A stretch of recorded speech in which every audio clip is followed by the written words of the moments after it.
Good evening, YouTube. Once again, I'm back here to do another album review. Been really in the mood to do some more Kansas. I've been having the Kansas fever. Excited about the show, which is a couple months away, but still very excited about it. I say 3 months away, but going to see Kansas with Blue Oyster Cult in Houston at the Arena Theater. May 31st. So I've been really in a big Kansas kick, and going to be putting some more Kansas and some more Blue Oyster Cult album reviews on YouTube. And I'm doing another review. I'm doing a review on this kind of somewhat confusing album from Kansas, actually. This is an album that some people don't really know what to make of it. But the album I'm doing is this one right here. Excuse me. Kansas, Drastic Measures. And this album came out in 1983, and this was the last Kansas album for a while. Okay, and I'm going to show you a pretty interesting picture of the band on this album lineup. Check this out. There they are. Oh, hold on. There they are. We have in the band on this album Dave Hope, Rich Williams, Kerry Livgreen,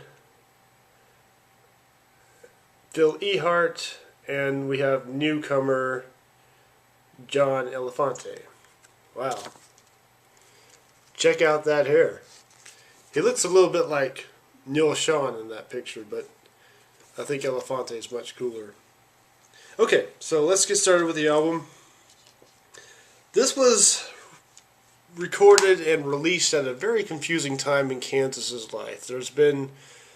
This marks a new chapter. This marks the second chapter of the band. Basically, after the Audio Visions tour in 1980, Steve leaves the band. Him and Kerry Livgreen aren't getting along too well. So Steve Walsh goes on a little bit of a solo career, excuse me. And I guess he toured that, I don't know. But they got in this new lead singer named John Elefante. And they put out their first album together, being Vinyl Confessions. And that album did pretty well for them. You probably know the song Play the Game Tonight was the big hit from that. But they were starting to become real religious in what they were doing, getting more spiritual. And violinist Robbie Steinhardt was growing a little uncomfortable with that, didn't really quite get into that. So then he leaves. So the 6-piece band shrinks to a 5-piece band for this album. So you're thinking, whoa, no Robbie, no violin. So yes, there's no violin at all to speak of on this album. But this was Kansas's last album. This was their lowest selling one. The sales were disappointing. Some people really didn't like this album. It's very, very different.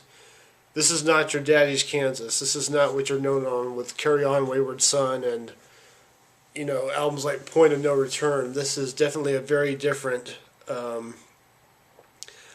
sounding Kansas, actually. It's and the majority of this album was written by John Elefante with his brother Dino Elefante. Kerry Livgreen only writes 3 songs on here. But I'm going to give you the song-by-song details. So the album starts off with the single, Fight Fire with Fire. That was released as a single. And that, was the hit for them at the time. I believe it was in the top 5 mainstream rock charts at whatever time, 83. Fight Fire starts off with this drums and guitar and bass kicking in, and then you hear the keyboards, which I guess are played by Elefante.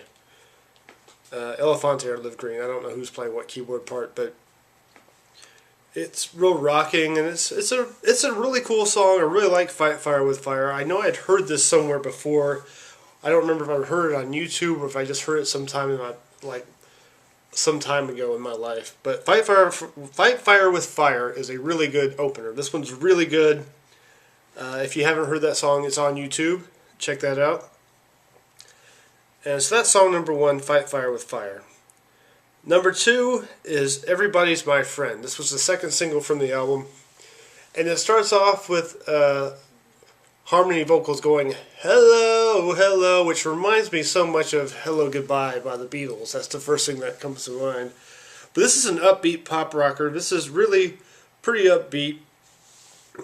And kind of a nice feel-good happy song. I really like this one.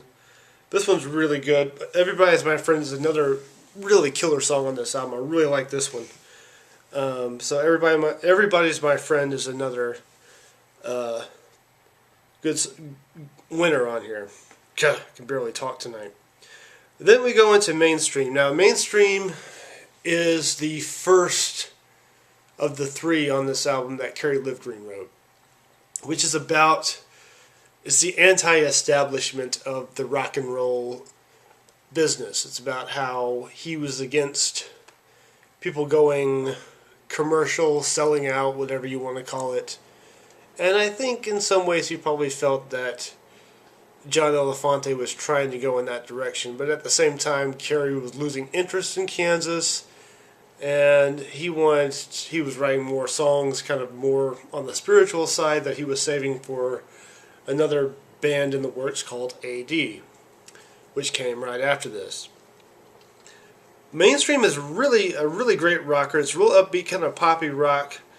And in the middle, it's really cool because you hear like this percussion sound of like what sounds like steel hitting against metal in time. And then you hear like this weird voice through a megaphone and all these other sound effects and all these percussions, like as if Philly hearts hitting on metal or something. It's really cool. I really like this middle part. And then it goes back into the song. It goes back into how the rocking number. I hate this. Why do I hate it when I call things numbers? Song. I do not like calling songs numbers. I hate it, but I did it anyway. But no, it's Mainstream is really good. It's the longest one on here. I think this would have been a pretty good choice for a single. I mean, it's Mainstream as the title. They would probably have to shorten it, though, for radio play, but that's alright. But Mainstream is really, really good. Really like Mainstream. It's another killer song, and it's the first of the 3 Livgren wrote. So good job for that one. Next is Andy. And this is the one song on here that Elefante wrote, John Elefante wrote by himself. His brother was not involved in the writing of this one. And it starts off kind of interesting with the keyboard and him singing over it, but it's really kind of like a soft rock type ballad. I hate to say this, but it reminds me, it's like akin to groups like Air Supply and Hall & Oates kind of thing, and I really can't stand those bands. So Andy is I can see why some people don't like this one. This one's one of the weak songs. Probably, it's one of the weak ones. One of the real weak ones. So that's, moving on to Going Through the Motions. This one is amazing. This, I'm just going to say right now, this is the best song on the album. I absolutely love Going Through the Motions. It's so different. In fact, this one, some of this stuff, and this is one of the songs where it sounds kind of like science music to me. It's weird, just a way. It's got this keyboard part, this do-do-do-do-do-do-do, and then the whole band comes in with the drums and the guitar or the bass. It's a really, really great song. This is, I have to say, check this out on YouTube, Going Through the Motions. Very different for Kansas. This whole album is very different for them. It sounds almost like a whole nother band. But this is actually a great, great song, Going Through the Motions. I absolutely love this song. But yeah, it's got this middle part. This is kind of like the progressive piece on this because it's got like that one kind of time signature from the first part, and then there's like this like kind of faster middle part to it, and then it goes back into the regular where it's a pretty slow song, and then it's got that middle period which gets kind of more upbeat, then goes back into the slow groove again. So that's Going Through the Motions. Really gotta check that one out. Next one is number 6, which is Get Rich, which is kind of a weird one. This one also has like a science type music to it thing. I mean, some of these. This is like. I think of this as like. I just picture science music when I hear it. It's got this kind of like upbeat kind of percussion part. And the chorus is really weird. The chorus, they're singing "Get Rich Now," but if you listen to it, it kind of sounds like they're saying "Get bitched out." But "Get Rich" is pretty cool. I actually like this song. It works. I mean, it's a little weird and kind of silly, a little cheesy maybe, but it's actually pretty cool. I like it. It works. They were able to make this one work. So that's that one. And number 7 is "Don't Take Your Love Away." Don't like this one. Really don't like this song. It starts off again with kind of how Andy was, with like a ballady type Air Supply sound. Then it gets rocking, and it sounds kind of like Loverboy. This song, I just don't like this one. I just never really liked this one. It doesn't do anything for me. So we're going to move on to the next one. Next, 8, "End of the Age" by Kerry Livgren. This one doesn't do anything for me either. This one's just kind of there. It's a rocker. It's kind of a like regular paced rocker, but it's just kind of flat. It just doesn't hit me. It doesn't do anything for me. I just don't really care for it. So there's really not much to say I can tell you about "End of the Age." And then the finale of the album, the closing, is the third song that Kerry Livgren penned. "Incident on a Bridge." Yeah, that's nothing. That does nothing for me. I'm not really. I kind of at a loss for words for it. It's just there. I shouldn't say it's just there, but it doesn't. It's just kind of a regular tempoed rocker, but it just doesn't grab me like some of these other songs do. But that's "Incident on a Bridge," and so I think Kerry Livgren he wasn't very involved with this. He wrote 3 songs. He's known as being one of the primary songwriters for Kansas, and we love his songwriting.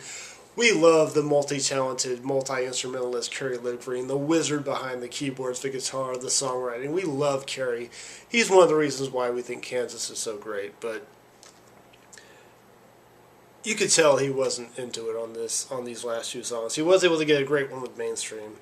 But that's the album Drastic Measures. And I'll have you know, I just got this CD. I came back into town after going on a little vacation at home, spending time with my parents, and went to Waterloo Records, and they had this CD for $24 brand new. Yes, I paid $24 for this. They had this one in Vinyl Confessions for $24 because these are imports only, on a label called Rock Candy Records, which I know nothing about.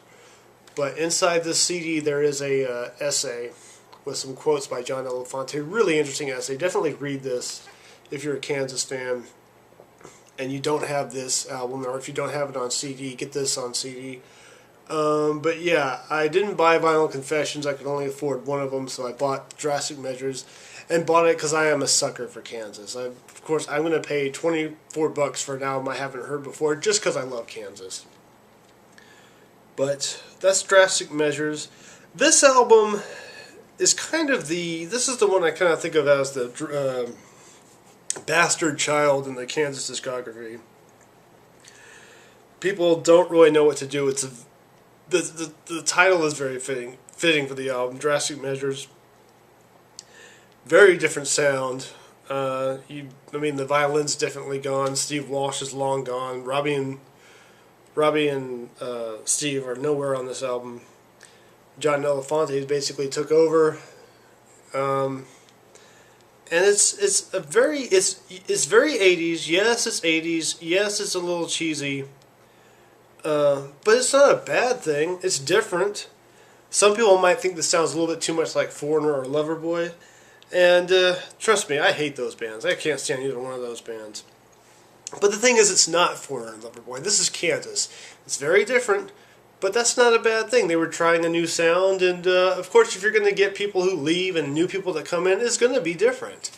It's not going to sound the same unless you have a member who is trying to be a complete clone of the guy before him, which John Elefante was not trying to do. I think he did a really good job stepping in. That was big shoes to fill, because we all love Walsh's voice and his performance, his songwriting, his keyboard playing. We love everything about Steve Walsh, right? We're Steve Walsh fans. But John Elefante, he was, I think, a good choice for a replacement for him. Only did 2 albums with him, but this one, I mean, this is not a bad album. It's one that takes some listens, but it's a very weird album. I mean, you might not like it at first, but I would get on. You might not like it at first, but I'd say give it a few more listens. Just listen to it a few more times, then listen to it again. But yeah, I mean, and the thing is, what's up with one thing that I was kind of thrown off by? What's up with this album cover? Look at that. This album cover is completely, well, it's very strange, I'll tell you that. Kansas is known for having some really great album cover art. This is just goofy. I don't know who these people are, but that's not Kansas on the cover. But that's a really goofy album cover. But don't judge the album by its cover. The cover doesn't speak for the music. Anyway. Okay, what was I saying? It's time to give Drastic Measures a grade. Well, I like this album. I think this is a good album. And it was our last album. The band breaks up after this. Their album pretty much it just flopped for them because it was so different. Fans didn't know what to make of it. The Christian fans didn't really like it either. But I'm going to give this, for my own personal opinion, I would give this a solid B. There's some really great material. As I was saying, Fight Fire with Fire, Everybody's My Friend is great. And of course, Going Through the Motions. Listen to that on YouTube. It is amazing. I bought this album, took a gamble on it, $22 without hearing hardly anything from it. I didn't know any of these other songs, but man, that was a great gamble. Like I said, I'm a sucker for Kansas. The only song that they still play from this album live today with, of course, Steve Walsh back in the band is Fight Fire with Fire. And you're lucky you're going to even get that one live. I would love to see them play Everybody's My Friend and, of course, Going Through the Motions and even Mainstream, but yeah, I know Walsh isn't going to be keen on that. But this is an album. I would check this out. I dig it. Kansas's Drastic Measures. It gets a B. If you haven't heard this, check this out on YouTube. They made 2 music videos for this. They made a video for, of course, Fight Fire with Fire, which was the single, and the other single was Everybody's My Friend. These videos, check them out on YouTube. There's I think the user's name is Arizona Basement, but he's got a lot of cool Kansas stuff on his channel. And the videos are worth looking for. They're worth a laugh. They're pretty funny. They're very 80s videos. I mean, MTV was pretty much a brand new thing still, or pretty new thing in 83. MTV came out in 81. So these videos are very 80s. It shows a lot of the time period in these videos, but they're good for a laugh. But yeah, that's my review for Kansas's Drastic Measures. This album gets a B. I recommend you check this out. You might not want to pay a whole $24 like I did, but you can definitely listen to, if not all of these songs, a good amount of them on YouTube. I don't know if the whole album is in one whole video like my main man, Cool Dude Bailey, will he's put up a good amount of Kansas albums in one whole video, the full-length albums. And I've gotten to preview some Kansas albums which I hadn't heard before because of him, so thank you for that. And there's other users that have put up Kansas albums. I don't know if this is on there in its entirety, but I know just about every song from this is. So check out Drastic Measures and tell me what you thought of it. Leave a comment if you want. Love to hear from you. But I recommend this. I think this is a cool album. It's got its share of filler. It's not completely solid, but the good stuff, when they're on, they're really on. And they sounded, Elefante did, with his brother Dino, did sound very inspired. And and the fact that Kerry was distancing himself from the band, he did have one great song with Mainstream. Was really good with that. After this, the band breaks up. Dave Hope and Kerry Livgreen go on to form AD, which is a spiritual rock group. And then Elefante becomes pretty much a contemporary Christian music producer. And he's also done some solo albums, and he's in a band. He's been fronting a band called Mastodon. Not Mastodon, Mastodon. Yeah. I don't know. Look it up. Alright, thanks for watching the YouTube. Gonna have some more surprises from you for all you Kansas fans out there. So, yeah. Thanks for watching. Kansas's Drastic Measures B. Solid B. Alright, good night everybody. I will see you very shortly with another album review.